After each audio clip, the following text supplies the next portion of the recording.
ಧರ್ಮಸ್ಥಳಕ್ಕೆ ಬಿಜೆಪಿಯ ನೂರಾರು ಕಾರುಗಳು ಬಂದಿದ್ದಾವೆ. ಯಲಹಂಕ ಶಾಸಕ ಎಸ್ಆರ್ ವಿಶ್ವನಾಥ್ ಅವರ ನೇತೃತ್ವದಲ್ಲಿ ಈ ಒಂದು ರ್ಯಾಲಿಯನ್ನು ಹಮ್ಮಿಕೊಳ್ಳಲಾಗಿತ್ತು.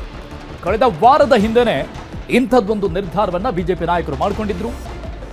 ನೂರಾರು ಕಾರುಗಳ ಮೂಲಕವಾಗಿ ಧರ್ಮಸ್ಥಳಕ್ಕೆ ಬಂದಿದ್ದಾರೆ. ಈಗ ತಲುಪಿದೆ. ಧರ್ಮಸ್ಥಳದ ಜೊತೆಗೆ ನಾವಿದ್ದೇವೆ ಅನ್ನುವಂತಹ ನೈತಿಕ ಸ್ಥೈರ್ಯ ಬೆಂಬಲವನ್ನ ಸೂಚಿಸುವುದಕ್ಕಾಗಿ ಚೆಂಡೆ ವಾದ್ಯದೊಂದಿಗೆ ಘೋಷವೊಂದಿಗೆ ಬಿಜೆಪಿಗೆ ಸ್ವಾಗತವನ್ನು ಕೋರಲಾಯಿತು. ಧರ್ಮಸ್ಥಳದಲ್ಲಿ ಪೊಲೀಸರಿಂದ ಬಿಗಿ ಭದ್ರತೆ ನಿಯೋಜನೆ ಮಾಡಲಾಗಿದೆ. ಧರ್ಮಸ್ಥಳದ ಜೊತೆಗೆ ನಾವಿದ್ದೇವೆ ಅಂತ ಬಿಜೆಪಿ ನಾಯಕರೆಲ್ಲರೂ ಕೂಡ ಹೇಳ್ತಾ ಇರೋದು.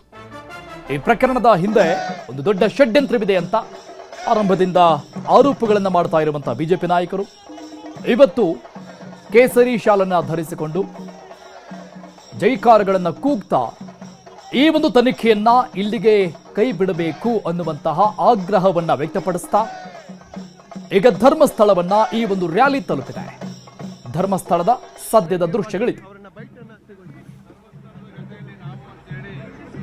ಸಂಕಲ್ಪವನ್ನ ಮಾಡಿ ಇವತ್ತು ನಾವು ಬೆಳಗ್ಗೆ 6 ಗಂಟೆಗೆ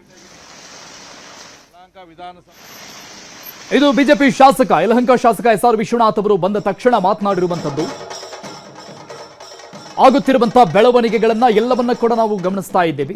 ನಾವು ಬಿಜೆಪಿಯ ಧ್ವಜವನ್ನ ಕಟ್ಟಿಕೊಂಡು ಇಲ್ಲಿಗೆ ರ್ಯಾಲಿ ಮಾಡೋಕೆ ಬಂದಿಲ್ಲ. ಅದರ ಬದಲಾಗಿ ಧರ್ಮಸ್ಥಳ ಮಂಜುನಾಥ ಸ್ವಾಮಿಗೆ ಜೈಕಾರಗಳನ್ನು ಕೂಗ್ತಾ ಬಂದಿದ್ದೀವಿ. ಭಕ್ತರಾಗಿ ನಾವು ಬಂದಿದ್ದೀವಿ. ಸೊ ಹಾಗಾಗಿ ಆಗುತ್ತಿರುವಂತಹ ಈ ಕೆಟ್ಟ ಬೆಳವಣಿಗೆಗಳು ಅದನ್ನ ತಡಿಬೇಕು ಅನ್ನುವಂತ ದೃಷ್ಟಿಯಿಂದ ನಮ್ಮ ರ್ಯಾಲಿ ಅಂತ ಸ್ಪಷ್ಟೀಕರಣವನ್ನ ಕೊಟ್ಟರು.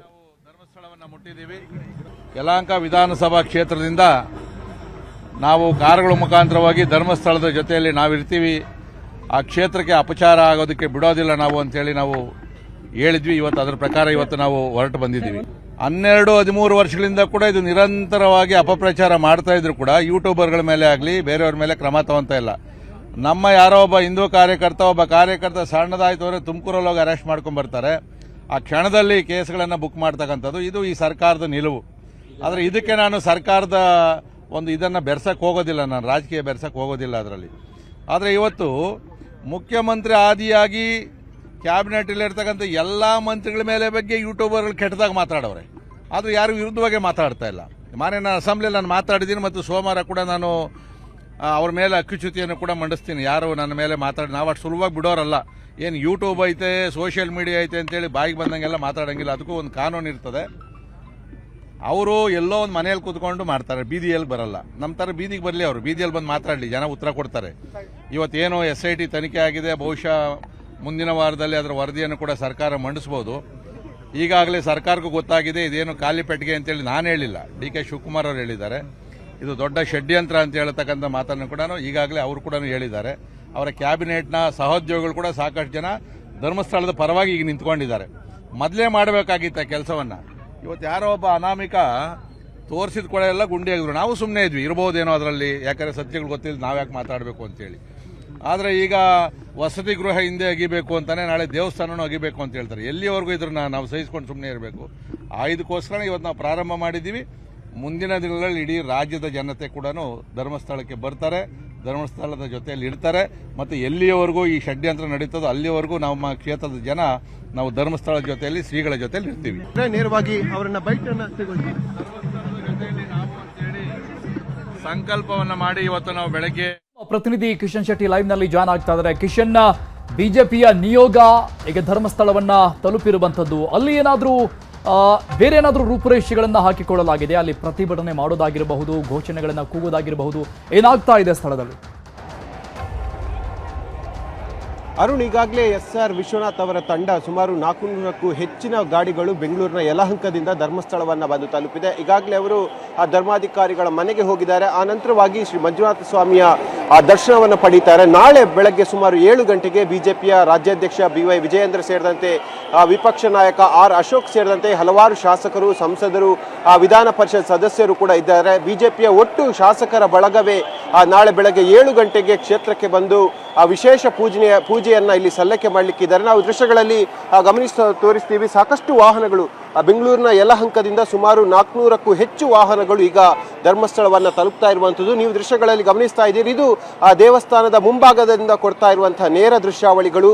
ಆ ಸಾಕಷ್ಟು ವಾಹನಗಳು ಅವರ ಬೆಂಬಲಿಗರು ಬಂದಿದ್ದಾರೆ ಮತ್ತು ವಿಶ್ವನಾಥ್ ಅವರನ್ನ ಕ್ಷೇತ್ರದ ವತಿಯಿಂದ ಕ್ಷೇತ್ರದ ಮುಖ್ಯ ದ್ವಾರದ ಬಳಿಯೇ ಸ್ವಾಗತವನ್ನು ಮಾಡಲಾಯಿತು. ಅಲ್ಲಿಂದ ಆ ಕ್ಷೇತ್ರ ತನಕ ಮೆರವಣಿಗೆ ಮೂಲಕವಾಗಿ ಅವರನ್ನು ತರ್ತಾ ಇತ್ತು. ಅವರು ಹೇಳಿರೋದಿಷ್ಟೇ, ಈ ವಿಚಾರಕ್ಕೆ ಸಂಬಂಧಪಟ್ಟಂತೆ ಇಲ್ಲಿ ತೇಜೋವಧೆ ಮಾಡಲಾಗ್ತಾ ಇದೆ, ಅನಾಮಿಕ ವ್ಯಕ್ತಿ ಯಾರು ಅಂತ ಹೇಳಿ ಸರ್ಕಾರವೇ ಬಹಿರಂಗ ಮಾಡಬೇಕು ಮತ್ತು SIT ತನಿಖೆ ಮೂಲಕವಾಗಿ ಯಾವುದೂ ಕೂಡ ಸತ್ಯ ಹೊರಗೆ ಬರ್ತಾ ಇಲ್ಲ.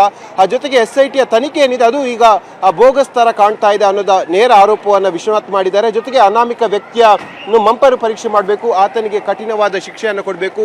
ಇಷ್ಟು ಸುಳ್ಳು ಹೇಳಿದ್ರೂ ಕೂಡ ಸರ್ಕಾರ ಯಾಕೆ ಆತನ ವಿರುದ್ಧ ಕಠಿಣವಾದ ಕ್ರಮವನ್ನು ಕೈಗೊಳ್ತಾ ಇಲ್ಲ ಎಂಬ ಆರೋಪವನ್ನು ಕೂಡ ವಿಶ್ವನಾಥ್ ಮಾಡಿದ್ದಾರೆ. ಇವತ್ತು ರಾತ್ರಿ ಅವರ ಬೆಂಬಲಿಗರು ಸೇರಿದಂತೆ ವಿಶ್ವನಾಥ್ ಕ್ಷೇತ್ರದಲ್ಲಿ ತಂಗ್ತಾರೆ. ನಾಳೆ ಬೆಳಗ್ಗೆ 7 ಗಂಟೆ ವೇಳೆಗೆ ಬಿಜೆಪಿಯ ಅತಿ ದೊಡ್ಡ ನಿಯೋಗ ಕ್ಷೇತ್ರಕ್ಕೆ ಬಂದು ವಿಶೇಷ ಪೂಜೆಯನ್ನ ಮಾಡಲಿಕ್ಕಿದೆ ಮತ್ತು ಹೋರಾಟ ರೀತಿ, ಪ್ರತಿಭಟನೆ ರೀತಿ, ಆ ರೀತಿಯ ಯಾವ ಪ್ರೋಗ್ರಾಂಗಳು ಕೂಡ ಸದ್ಯಕ್ಕೆ ಫಿಕ್ಸ್ ಆಗಿಲ್ಲ. ಬಿಜೆಪಿಯ ರಾಜ್ಯಾಧ್ಯಕ್ಷ ಮತ್ತು ಅಶೋಕ್ ಸೇರಿದಂತೆ ಶಾಸಕರು, ಸಂಸದರು, ವಿಧಾನ ಪರಿಷತ್ ಸದಸ್ಯರು ಬೆಳಗ್ಗೆ 7 ಗಂಟೆಗೆ ಕ್ಷೇತ್ರಕ್ಕೆ ಬಂದು ವಿಶೇಷವಾದ ಪೂಜೆಯನ್ನು ಸಲ್ಲಿಸಿ ಹೋಗ್ತಾರೆ.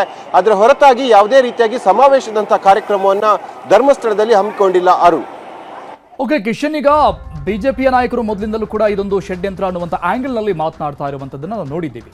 DCM DK ಶಿವಕುಮಾರ್ ಅವರು ಕೂಡ ಅದೇ ಆಂಗಲ್ನಲ್ಲಿ ಕೊಟ್ಟಂತಹ ಹೇಳಿಕೆ ಅದು ಈಗ ಬಿಜೆಪಿ ನಾಯಕರಿಗೆ ಬಹಳ ದೊಡ್ಡ ಮಟ್ಟದ ಅಸ್ತ್ರ ಆದಂಗೆ ಕಾಣಿಸ್ತಾ ಇದೆ. SR ವಿಶ್ವನಾಥ್ ಅವರು ಬಂದ ತಕ್ಷಣ ಅದೇ ವಿಚಾರವನ್ನ ಮೆನ್ಷನ್ ಮಾಡಿ ಅವರು ಹೇಳಿದ್ರು DCM ಅವರ ಹೇಳಿಕೆಯನ್ನ. ಸೊ ಹಾಗಾಗಿ ವಾಟ್ ನೆಕ್ಸ್ಟ್? ತನಿಖೆ ಮೇಲೆ ಇದೆಲ್ಲವೂ ಕೂಡ ಪರಿಣಾಮ ಬೀರುತ್ತಾ? DCM ಅವರು ಕೊಟ್ಟಂತಹ ಹೇಳಿಕೆ ಹಿನ್ನೆಲೆಯಲ್ಲಿ ಏನಾದರೂ ಪರಿಣಾಮ ಬೀರುತ್ತಂತ ಅನ್ಸುತ್ತಾ? ಯಾಕಂದ್ರೆ ಮತ್ತೊಬ್ಬ ದೂರುದಾರನನ್ನ ಇವತ್ತು ವಿಚಾರಣೆಗೆ ಕರೆದಿತ್ತು SIT. ಸೊ ವಾಟ್ ನೆಕ್ಸ್ಟ್ ಅನ್ನುವಂತ ಸಹಜ ಪ್ರಶ್ನೆ ಇರುತ್ತಲ್ಲ. ಅರುಣ್, ಇವತ್ತು ಉತ್ಖನನ ಮಾಡದೆ SIT ತಂಡ ಇಡೀ ದಿನ ಅನಾಮಿಕ ವ್ಯಕ್ತಿಯನ್ನ SIT ಕಚೇರಿಯಲ್ಲಿ ತನಿಖೆಯನ್ನು ಮಾಡಿದೆ. ಆತನಿಂದ ಹೇಳಿಕೆಗಳನ್ನು ಕೂಡ ಪಡ್ಕೊಂಡಿದೆ. ಪ್ರಮುಖವಾಗಿ ಸೋಮವಾರದಂದು ಗೃಹ ಸಚಿವರು ಅಧಿವೇಶನದಲ್ಲಿ ಕೊಡುವಂತಹ ಉತ್ತರ ಮತ್ತು ಮಾಹಿತಿ ಅದು ಬಹಳ ನಿರ್ಣಾಯಕ ಆಗುತ್ತೆ. ಯಾಕೆಂದರೆ ಪ್ರಕರಣ ನಡೆದು ಸುಮಾರು 17 ದಿನಗಳು ತನಿಖೆ ಆಗ್ತಾ ಇದೆ. ಸಾಕಷ್ಟು ಕಡೆ ಹೋಗಿ ಉತ್ಖನನ ಕಾರ್ಯವನ್ನು ಕೂಡ ಮಾಡಿದ್ದಾರೆ. ಆದರೆ ತನಿಖೆಯಲ್ಲಿ ಏನಾಗ್ತಾ ಇದೆ, ಆತ ಏನು ಹೇಳ್ತಾ ಇದ್ದಾನೆ, ಜೊತೆಗೆ ವಾಟ್ ನೆಕ್ಸ್ಟ್ ಅನ್ನೋದು ಸದ್ಯಕ್ಕೆ SIT ಅವರಿಗೆ ಕೂಡ ಗೊತ್ತಿಲ್ಲ.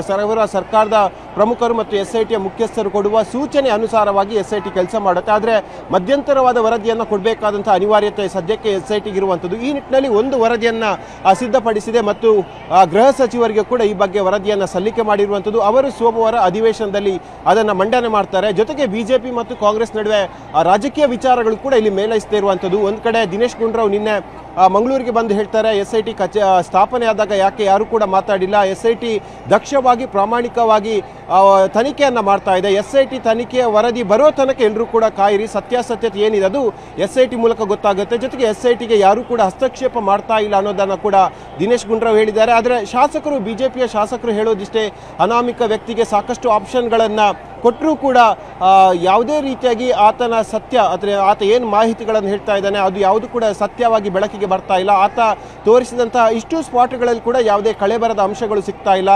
ಎಷ್ಟು ಅಂತ ಅಗಿತೀರಿ, ಧರ್ಮಸ್ಥಳ ಗ್ರಾಮದ ಹಲವು ಭಾಗಕ್ಕೆ ಹೋಗಿ ಗುಡ್ಡವನ್ನು ಅಗ್ದ್ರಿ, ಆ ದೇವಸ್ಥಾನದ ಪಕ್ಕಕ್ಕೆ ಬಂದು ಒಂದು ಬೆಟ್ಟವನ್ನು ಅಗ್ದ್ರಿ ನೋಡಿದ್ರಿ, ಆದರೆ ಯಾವುದೇ ರೀತಿಯಾಗಿ ಕಳೆಬರದ ಅಂಶಗಳು ಕೂಡ ಸಿಕ್ಕಿಲ್ಲ. ಈ ನಿಟ್ಟಿನಲ್ಲಿ ಬಿಜೆಪಿ ಮತ್ತು ಕಾಂಗ್ರೆಸ್ ನಡುವೆ ಬಹಳಷ್ಟು ರಾಜಕೀಯ ಜಿಜ್ಜಾಟ ಆಗ್ತಾ ಇದೆ. ಇದು ಮುಂದೆ ಯಾವ ಹಂತಕ್ಕೆ ಹೋಗುತ್ತೆ ಎಂಬುದು ಬಹಳ ಕುತೂಹಲಕ್ಕೆ ಕಾರಣ ಆಗಿರುವಂಥದ್ದು. ಅರುಣ್, ಥ್ಯಾಂಕ್ ಯು ಕಿಶನ್ ಶೆಟ್ಟಿ ಡೀಟೇಲ್ಸ್ಗೆ. ಇನ್ನು ಧರ್ಮಸ್ಥಳ ವಿಚಾರದಲ್ಲಿ ಬಿಜೆಪಿ ರಾಜಕೀಯ ಮಾಡ್ತಾ ಇದೆ ಅಂತ ಬೆಂಗಳೂರಲ್ಲಿ ಸಚಿವ ಚಲುವರಾಯಸ್ವಾಮಿ ಮಾತನಾಡಿದ್ದಾರೆ. ತನಿಖೆ ನಡೀತಾ ಇರೋದು ಧರ್ಮಸ್ಥಳದ ವಿರುದ್ಧ ಅಲ್ಲ, ಬಿಜೆಪಿಯ ಒಂದು ರ್ಯಾಲಿ ನಡೀತಾ ಇರುವಂತದ್ದು ಒಂದು ಕಡೆ. ಇದರ ಬೆನ್ನಲ್ಲೇ ಸಚಿವ ಚಲುವರಾಯಸ್ವಾಮಿ ಅವರ ಹೇಳಿಕೆ, ಬಿಜೆಪಿ ರಾಜಕೀಯ ಮಾಡ್ತಾ ಇದೆ ಈ ಪ್ರಕರಣದಲ್ಲಿ ಅಂತ ಹೇಳಿದ್ದಾರೆ. ತನಿಖೆ ನಡೀತಾ ಇರುವುದು ಧರ್ಮಸ್ಥಳದ ವಿರುದ್ಧ ಅಲ್ಲ, ಎಲ್ಲರ ಮಾತಿಗೂ ಬೆಲೆ ಕೊಡುವ ಅನಿವಾರ್ಯತೆ ಇದೆ. ತನಿಖೆ ನಡೀತಾ ಇದೆ, ಅದಕ್ಕೂ ಧರ್ಮಸ್ಥಳಕ್ಕೂ ಏನ್ ಸಂಬಂಧ? ಬಿಜೆಪಿಗರು ರಾಜಕೀಯ ಮಾಡ್ತಾ ಇದ್ದಾರೆ ಅಂತ ಸಚಿವ ಚಲುವರಾಯಸ್ವಾಮಿ ಹೇಳಿದ್ದಾರೆ. ಬಿಜೆಪಿ ನಾಯಕರ ಹೇಳಿಕೆಗಳಿಗೆ ತಿರುಗೇಟು.